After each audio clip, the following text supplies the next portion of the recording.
या संपूर्ण भागामध्ये प्रचंड ट्रॅफिकचा हा इश्यू वारंवार होतोय. पुणेकर हा प्रचंड अडचणीत आहे, त्रस्त आहे.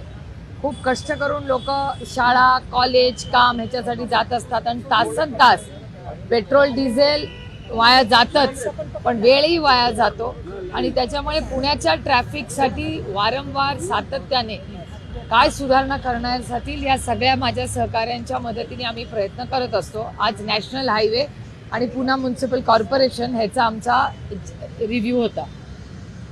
ताई, आता उन्हाळा वाढतोय, धरणातला पाणी साठा कमी होतोय, त्यामुळे जलसंपदा विभागाचं असं म्हणणं आहे की पुणे आणि पिंपरी चिंचवडमध्ये पाणी कपात करावी. त्या संदर्भातली बैठक शुक्रवारी आयोजित केली आहे.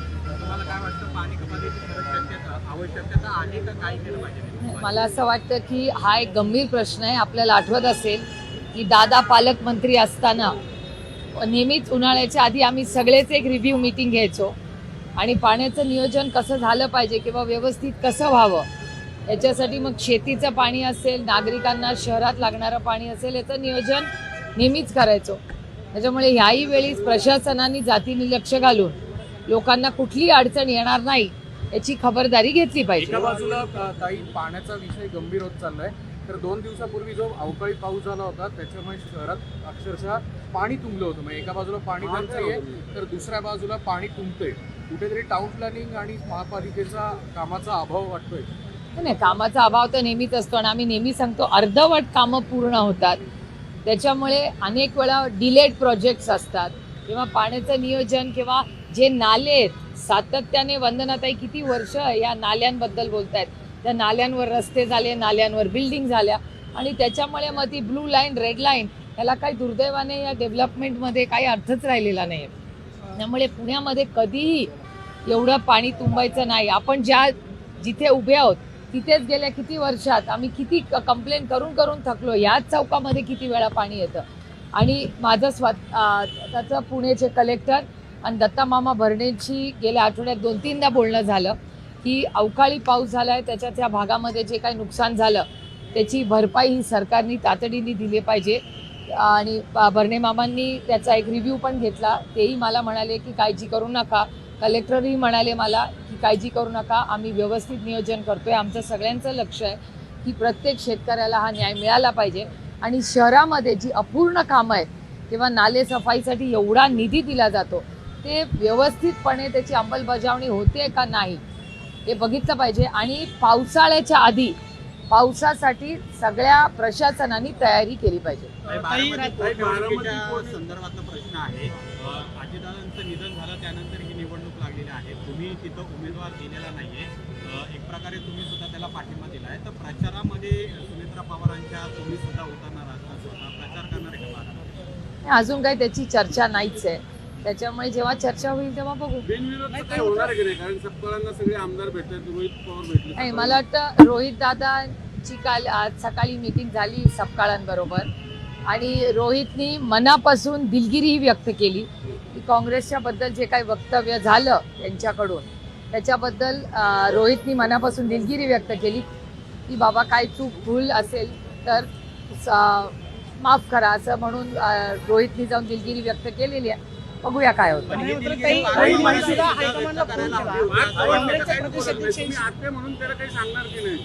नाही, हे बघा, आत्या म्हणून जे सांगायचं असतं ना ते घरात सांगायचं असतं, कॅमेरावर नसतं सांगायचं. पवारांनी सुद्धा दिलगिरी व्यक्त केली पाहिजे असं वाटतं का? कारण की काल सुद्धा सुनेत्रा पवारांनी हर्षवर्धन सपकाळांना पाठिंब्यासाठी फोन केला. मला खरंच याच्यातली काही माहिती नाही. याचं कारण माझं काल कुणाशी बोलणं झालेलंच नाही. एक तर दुसरं, भारतावर जे आर्थिक संकट आलेलं आहे, काल युद्ध थांबलेलं आहे, त्याच्यामुळे पुढच्या काही दिवसात LPG असेल, पेट्रोल डिझेल असेल, ह्याच्यात झालेले काही बदल, त्यातून महिला आरक्षणाचं येणारं बिल, त्याचबरोबर महागाई जी झालेली आहे किंवा गॅसचा तुटवडा जो झालेला आहे, ह्या सगळ्या अनेक गोष्टी कालच्या दिवसभरात झालेल्या आहेत.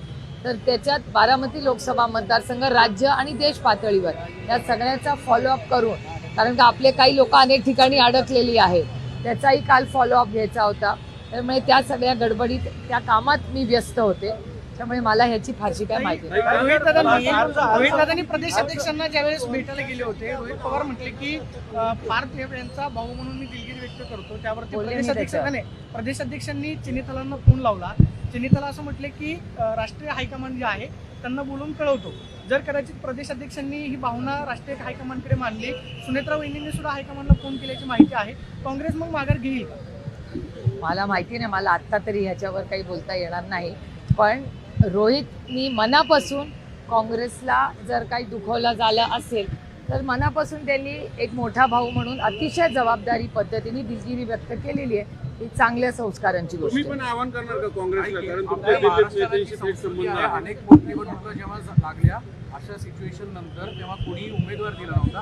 तुम्हाला अपेक्षा आहे का की काँग्रेस याच्यातनं अर्ज मागे घेईल? बघूया ना, 2-4 तासात कळेलच तुम्हाला. दुसरीकडे अजितदादांचं निधन झालं त्यानंतर रोहित पवार ज्या पद्धतीने याबद्दल लढतायत, काल लोकशाहीच्या क्रॉस फायरमध्ये सुद्धा रोहित पवार म्हणाले की योग्य पद्धतीने तपास होत नाहीये, महाराष्ट्रात गुन्हा दाखल होत नाहीये.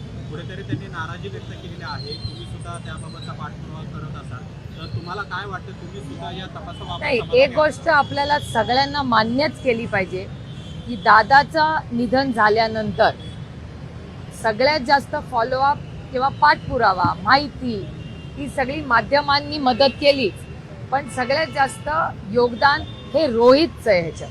आणि त्याचबरोबर पार्लमेंटमध्ये राष्ट्रवादी काँग्रेस पक्ष, शरदचंद्र पवार, आम्ही सगळ्यांनी दोन्ही हाऊसेसमध्ये हा मुद्दा मांडला. पण मला हे जड अंतकरणाने मी म्हणते की ज्या पद्धतीने आम्हाला अपेक्षा होती की ह्याच्यावर चर्चा आपलं असेंब्लीमध्ये झाली पाहिजे, त्या पद्धतीने झाली नाही. माननीय मुख्यमंत्र्यांनी रोहितनी मांडलेल्या प्रश्नावर उत्तर दिलं आणि आम्ही करू. पण मला एकच प्रश्न महाराष्ट्र सरकारला विचारायचा आहे की माननीय दादा हे ह्या राज्याचे उपमुख्यमंत्री होते, तर काँग्रेसनी FIR कर्नाटकाच्या सरकारमध्ये केला.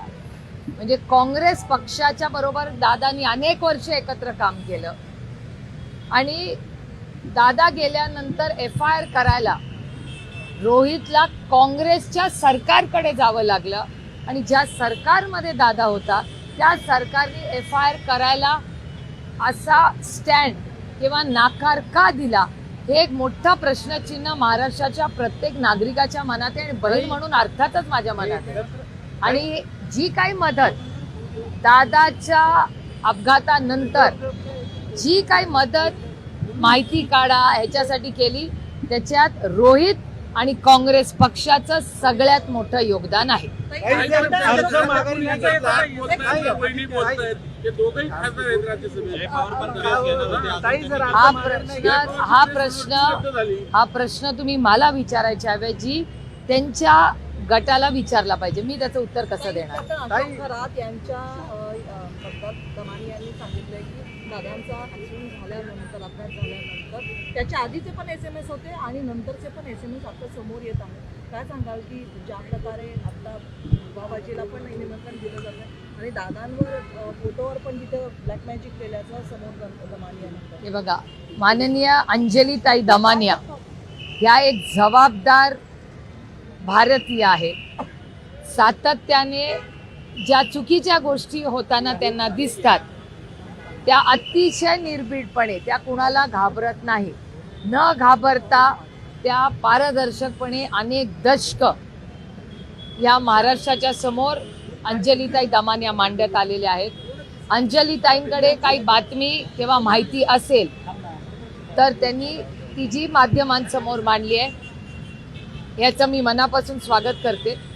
आणि माझी अंजलीताईंना विनम्र विनंती आहे, त्या आहे बघत असल्या तर, की अंजलीताईंनी ही सगळी माहिती ही सरकारला दिलीच पाहिजे. आणि जी काही SIT वगैरे ह्याच्यात केलेली आहे, आमची अपेक्षा आहे की महाराष्ट्राच्या माननीय मुख्यमंत्र्यांनी ह्याची नोंद घेतली पाहिजे. तिथे तुम्ही प्रचार करणार का आणि कोणासाठी करणार? अर्ज जर माघारी घेतला नाही तर काँग्रेस आता इथे पाऊस पडला तर मी छत्री उघडणार का रेनकोट घालणार, याचं उत्तर माझ्याकडे आता नाही. नाशिक मधलं एक लव जिहादचं प्रकरण समोर आलेलं आहे. एक IT कंपनीत हे सगळं प्रकरण समोर आले. धर्मांतराचा विषय आहे. 6 आरोपींच्या विरोधात गुन्हा दाखल झाला, 5 आरोपींना अटक केली. मात्र सातत्याने नाशिक आणि राज्यात लव जिहादचे प्रकार समोर येत आहेत.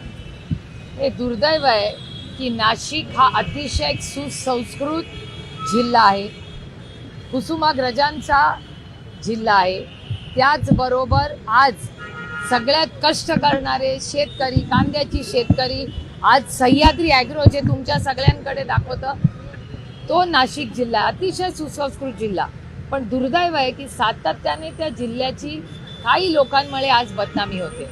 त्या बोंधू महाराज कोण होते ते, त्यांच्यामुळे तर फक्त नाशिक जिल्ह्याची नाही, महाराष्ट्राची नाचक्की झाली. दिल्लीमध्ये जेव्हा जेव्हा गेल्या काही दिवसात मी पार्लमेंटला गेले, प्रत्येक जणांनी मला खरात भोंदू बाबाबद्दल चेष्टा केली आहे माझी, आणि म्हणले अरे तुम्हारे महाराष्ट्र में सुप्रिया क्या हो रहा है. म्हणजे इतकं वाईट वाटतं की ज्या छत्रपतींच्या महाराष्ट्रामध्ये, शाहू फुले आंबेडकरांच्या महाराष्ट्रात आम्हाला सार्थ अभिमान आहे की जेव्हा जेव्हा या देशात क्रांती झाली, सामाजिक परिवर्तन झालं, ते तुमच्या आणि माझ्या महाराष्ट्राच्या मातीतून सुरू झालं, आणि देशाला दिशा द्यायचं काम महाराष्ट्राने दिलेलं आहे. हा पुरोगामी विचाराचा महाराष्ट्र आहे. त्याच्यात ह्या सगळ्यांच्या घाणेरड्या गलिच्छ कृतीमुळे महाराष्ट्राचं नाव राज्यात नाही देशात खराब होतं. त्यामुळे या सगळ्या गोष्टींवर पोलिसांनी जी ॲक्शन घेतली त्याचं मी स्वागत करते आणि कौतुक करते.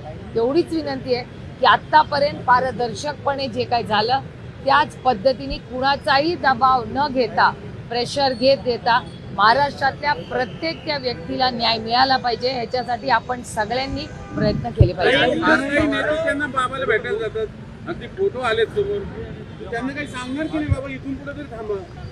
नाही, मला असं वाटतं की ह्या एक केसमध्येच नाही, संपूर्ण महाराष्ट्रामध्ये मी तुमच्याही सगळ्यांचे आभार मानते की मीडियानी खूप मोठा रोल आणि जबाबदारीने जो पाळलाय, त्याच्यात सगळ्या मीडियाचे मनपूर्वक आभार, सगळ्या रिपोर्टरांचे, सगळ्या कॅमेरामॅनचे आभार. तुम्ही सगळ्यांनी जे काम केले कौतुकास्पद आहे. पण मी तुम्हाला विनंती करते आणि महाराष्ट्रातल्या प्रत्येक महिलेला मी हात जोडून विनंती करते की असे बुवाबाजी करणारे, तुमच्यावर अन्याय करणारे, कुठेही असं गलिच्छ भीती तुम्हाला दाखवणारा कुठेही व्यक्ती जर असेल तर तुम्ही आम्हाला सगळ्यांना कॉन्टॅक्ट करा. आपण सगळे मिळून हे जे भोंदूगिरी आमच्या महिलांना जो त्रास देत आहेत हे मोडून काढायची वेळ आलेली आहे.